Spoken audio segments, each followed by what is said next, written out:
to introduce the very first Clean Hospitals Day. Well, it's a great pleasure because we actually never did it. It's a very first. So to be connected with a digital way is something that we are not very used to. When you give a lecture or when you address to some people, you like to see them, you like to be in contact, and it's very new for all of us. But we'll try to do it as well as we know, as well as we can, and to make sure that we are all together in these and sort of challenge. So let me give you this welcome address to this very first Clean Hospitals Digital Day. My first slide is, remember, it's like, what is Clean Hospitals Project? Clean Hospitals was created and launched at Interclean 2018 in Amsterdam. So a little more than actually 2 years ago. This project is a coalition of international stakeholders who actually work explicitly to promote and support healthcare environmental hygiene through several actions: research, publications, participation in conferences and events, education and training, and specialized working groups, as well as journal clubs. Our mission is to reduce the burden of healthcare-associated infections all around the world by improving environmental hygiene practices. Clean Hospitals brought together academia and industry to champion the science, the best practices, and evidence-based solutions, create a network where project members can exchange and collaborate, and create a platform from which to bring together healthcare environmental hygiene into the spotlight. And that's very important to have it into the spotlight, the same way we did it for Clean Hands, starting actually in 1994, 1995 in Geneva, so several years ago. And I think this is really key. Why Clean Hospitals? Why do we need such a project? Well, the healthcare environment remains a major gap in infection prevention and control. We need to address silos and fragmentation in the field. In the field of environmental healthcare, there are many silos and fragmentation is obvious. We need to sort of address this. The healthcare environment is important for patient safety, and this is very clear that it participates in patient safety and the safety of patient care that we can provide to our patients. We need more and better research, and together, I'm convinced we can do better. But we don't need to wait for those studies to be published to start making healthcare environmental hygiene a priority now and from today, I would like to say. So that's why this is very important for all of us to meet together in this platform and to celebrate this Clean Hospitals Day. Now, I choose to sort of look at misinformation and COVID-19 for you, because misinformation was something that we all were sort of upset of. We all were the victims of this misinformation, in particular at time of COVID. So let's look at what Clean Hospitals sort of thought and did over this past time. I won't have time to discuss everything, but understanding fake news, I decided to speak about the environment and to the vaccine hesitancy. Well, what defines misinformation and fake news? Well, authenticity and intent are extremely important. It often exploits individual vulnerabilities very clearly. There is naive realism, my perceptions of reality are the only accurate views. And there is confirmation bias. I prefer to receive information that confirms my existing views. And that's a very, very current attitude. And this naive realism, as well as confirmation bias, together will drive you and drive us into the easy misinformation and fake news that we are all surrounded with and we all have to face today. Fake news spreads differently. Let me tell you, fake news spreads very, very fast. They propagate differently from real news, even at early stages of spreading. This is a regular paper published. You can see here this summary. And without entering into the details of the paper, it really looks at the way fake news spread, or misinformation or information spread. If you look at the different graphs that I've shown, and if you concentrate on the right-hand side of the graph, you see in red the way those fake news probability of spreading is illustrated. In red, the fake news, in green, the real news. And you can see that there is a difference between real news and fake news. And in our field, it is so important because once fake news are launched into our field of environmental hygiene, it's very, very difficult to come back and to correct these fake news according to the reality of what we are facing every day. So this is something that is very important, and we had to fight to all the year 2020 and 2021 up to now. Lies spread 6 times faster on Twitter than the truth. And that's really important. If you look at this paper published in Science, the spread of true and false news online is extremely, extremely fast. And lies spread very, very, very fast. And that's why it's so important to actually correct as quickly as possible a news that is a misinformation or a fact, a fake news that is spreading so fast and that we have to correct. So in the field of hospital hygiene, we'll need to be extremely careful about it. Misinformation in the environment, you have seen that, in particular at the beginning of COVID-19. Nowadays, we all know that the environment doesn't need, even if the environment is so important, we doesn't need to spray all sorts of compounds all over the place to make sure that we are safe to fight against COVID. But at the beginning, remember, we had this spray of all sorts of elements in the environment because of the sort of anxiety, because of the fear against COVID-19. The hygiene hypothesis, are we too clean, is a very important question. We had to fight overuse of hand sanitizer and antibacterial soaps will lead to an increase of MRSA. We could read it. We had to fight it. Those hand sanitizer weaken our immune system. Dr. Waits in.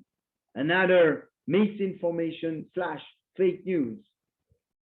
False claim like overuse of hand sanitizer and soap will lead to bacterial infection. Overuse of face mask will weaken your immune system. All of these is wrong, as you know, but all of these deserve all of us to be extremely careful and to react whenever it would be necessary to react.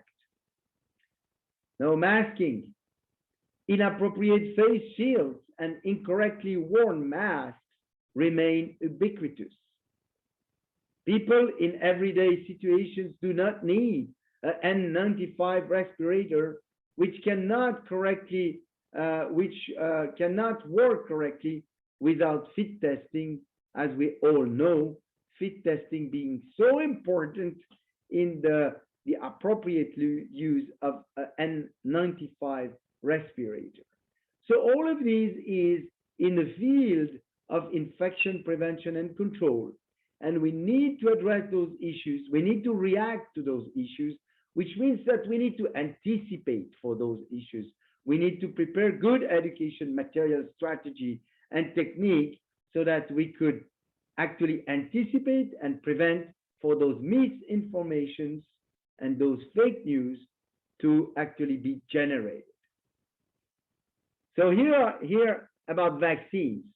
Those who fail to learn from history are doomed to repeat it. George Santayana and Sir Winston Churchill here on these images. And this cartoon that is telling you that, yes, misinformation is really a danger, and it is a danger for public health.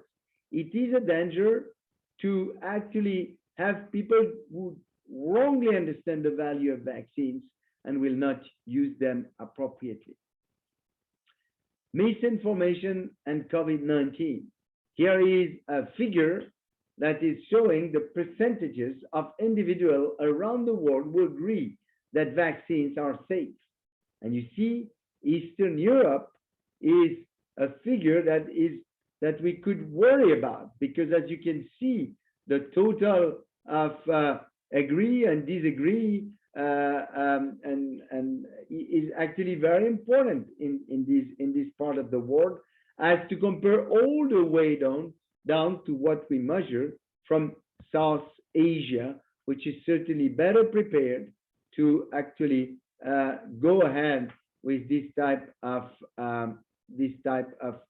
public health and prevention strategy all over the world. So importantly, there's misinformation and fake news around COVID-19 is something we'll have to continue to work with, but also we'll have to anticipate for the new problems or for the mistakes that may appear in our environment, so that we could fight and actually continue to react or make people react in the appropriate way to all those misinformations or fake news. Tools to fight misinformations are many, and I will end up this part of my talk on these. Traditional and social media are different. We need to work with traditional media. We need to learn how to work with social media. Schools and education are extremely important to fight against fake news.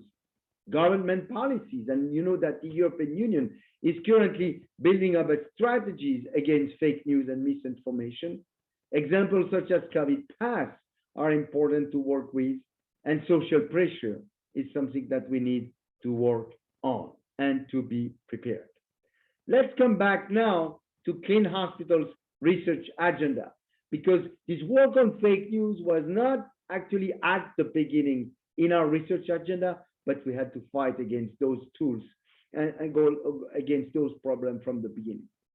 In our research agenda for Clean Hospitals, we are finalizing the healthcare environmental hygiene self-assessment framework in collaboration with stakeholders and partners. Implementing the healthcare environmental hygiene self-assessment framework as a global survey on a medium and long-term range. This afternoon, we'll speak more about these.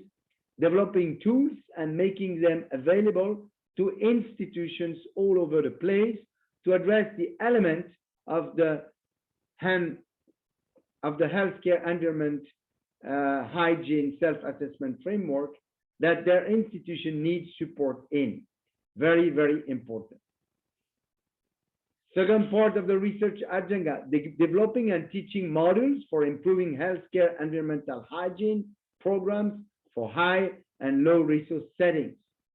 Further develop the transposable model toward excellence in hospital environmental hygiene. and promote large multi-site intervention studies to assess efficacy and cost effectiveness. Very, very important in this field. Today, we are celebrating the Clean Hospitals Day 2021. Our main objectives are raising awareness, spreading the word, and educating. So important today. Celebrating Clean Hospitals Days, I gave a keynote lecture on healthcare-associated infection, a worldwide pandemic. I indexed TM, probably around 8,000 participants. I'm now involved, and we are all involved in the first Clean Hospitals Digital Day, and I will be lecturing at the Weber teleclass why environmental hygiene is more important than ever tonight at the Weber class for the Americas. We are launching Clean Hospitals posters, new posters that you can see here on the screen, summarized to help you understand risk zones in healthcare facilities, to help you to handle risk zone, and when risk increases, frequency of cleaning must rise. And these are very simple concepts that we need to continue to develop. We have developed this poster about transmission in healthcare, a triangle between the host, the pathogen, and the environment, which is something that we all know, but we need to repeat these all over the place. Other posters include the Sinner cycle, this concept to remind people about time, chemistry, temperature, and mechanics that made environmental healthcare hygiene so important. And with cleaning a plate or cleaning a surface that varies according to the technique, the mechanics could be more take more time in such a situation where you will be using these or that component or chemistry, these or that temperature, or these or that technique. And this is just a generic explanation, but we will continue to develop this type of education tools in order to have environmental health care teams that are taking care of the environment in healthcare facilities to develop strategies and be well received and well educated. This is one of our main missions to improve education in the field. So spreading the word on social media is very important. Help us spreading the word. Follow us on Twitter, follow us on Instagram, follow us on YouTube. We have a YouTube channel, and so on and so on, and follow us on Facebook. Today, use the hashtag Clean Hospitals Day, Clean Hospitals, and eventually Clean Hospitals, then adding Digital Day, so that we can all follow each other in this field. I would like to thank the Clean Hospitals partners. They are indicated here on this slide. All those partners are in the adventure almost from the beginning for most of them, I would say from the beginning for almost all of them, and some of them have been joining us over the past recent months.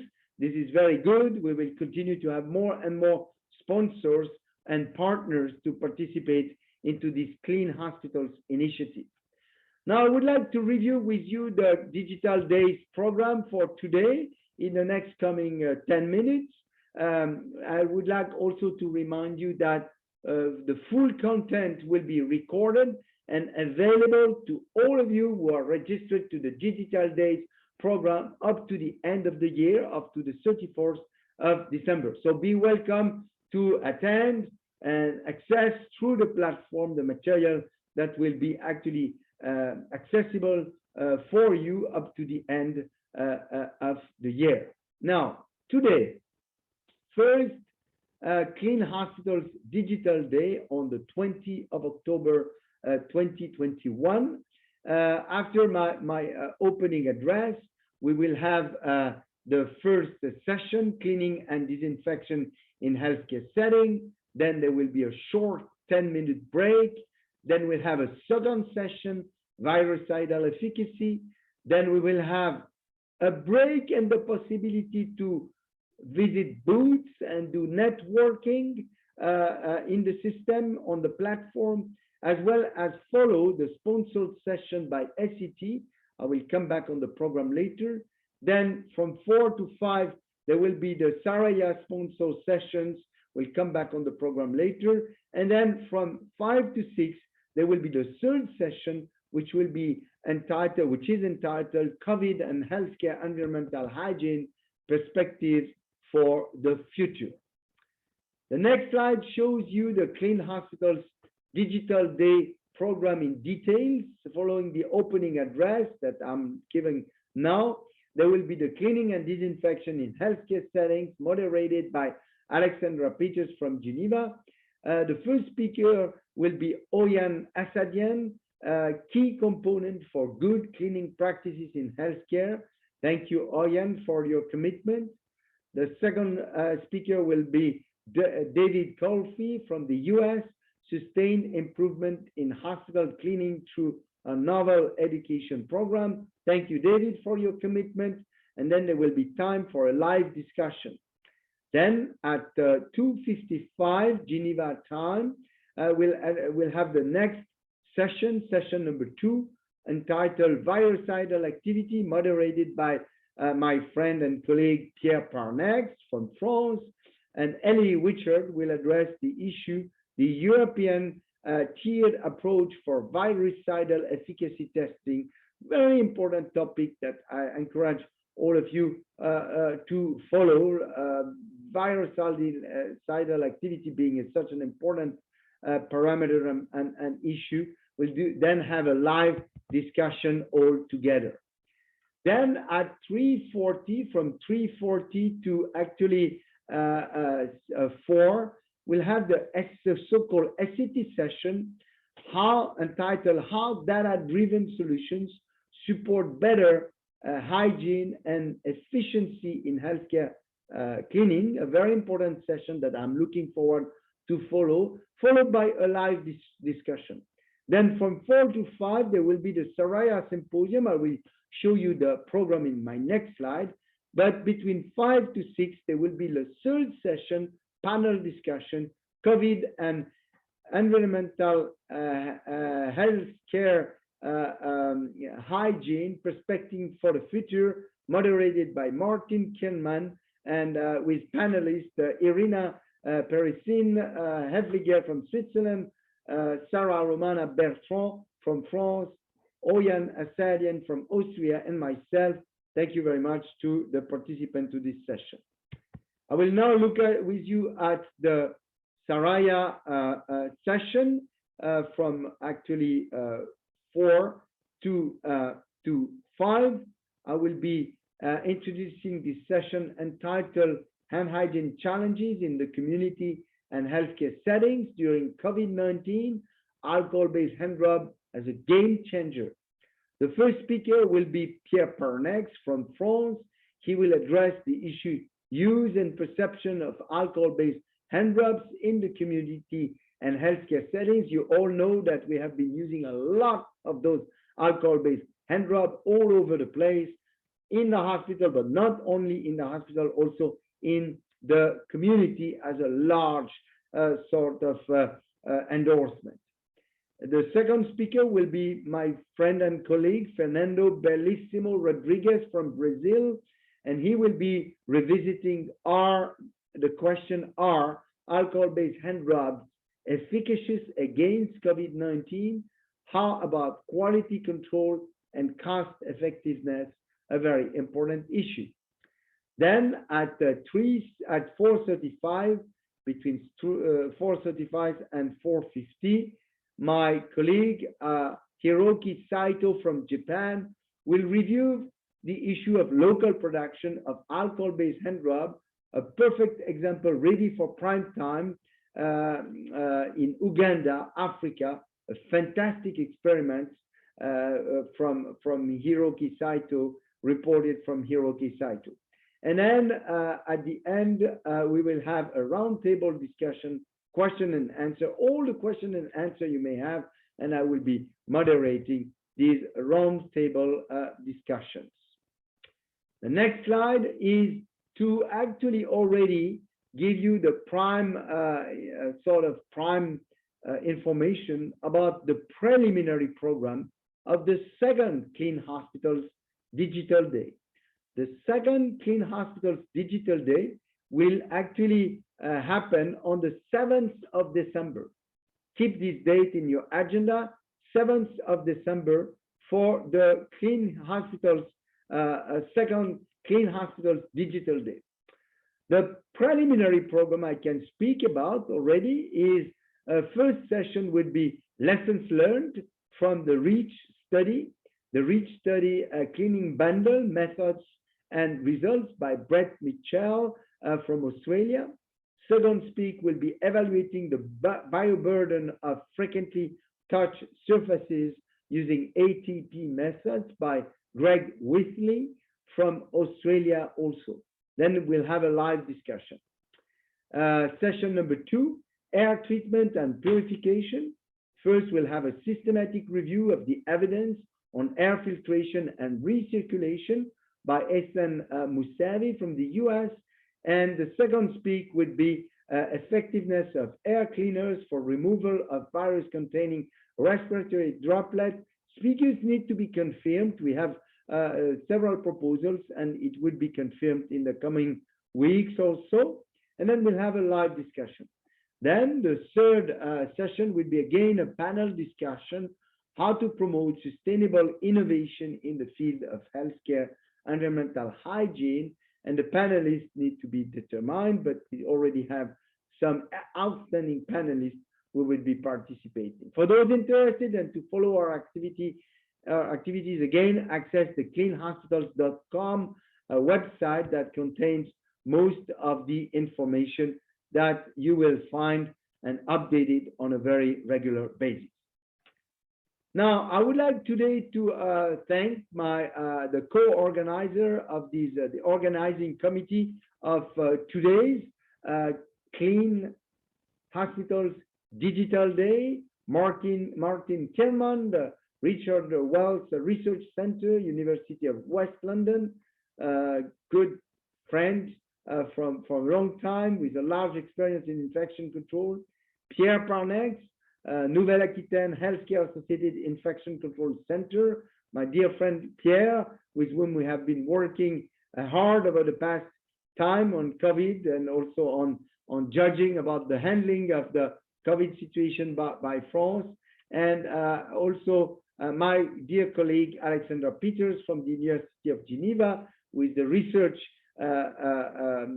person for the Clean Hospitals activities, and she will be presenting to you some new data in her presentation, in her discussion today. And I will be presenting some very new data tonight also during the Weber teleclass lecture that I will be given 1 hour after the end of these Clean Hospitals Digital Day. The next slide is very important because it is to thank the Clean Hospitals is really grateful for the contribution of the below speakers who are the major sponsors to the Clean Hospitals Digital Day. I'm naming B. Brown, I'm naming SCT, and I'm naming Saraya for their strong support in these Clean Hospitals Digital Day. And with these, I would like and I would love to declare the Clean Hospitals Digital Days open for today. I will then stop my sharing of the slides and return to the center organizing systems. And thank you very much for your attention. I'm looking forward to these very first Clean Hospitals Digital Day.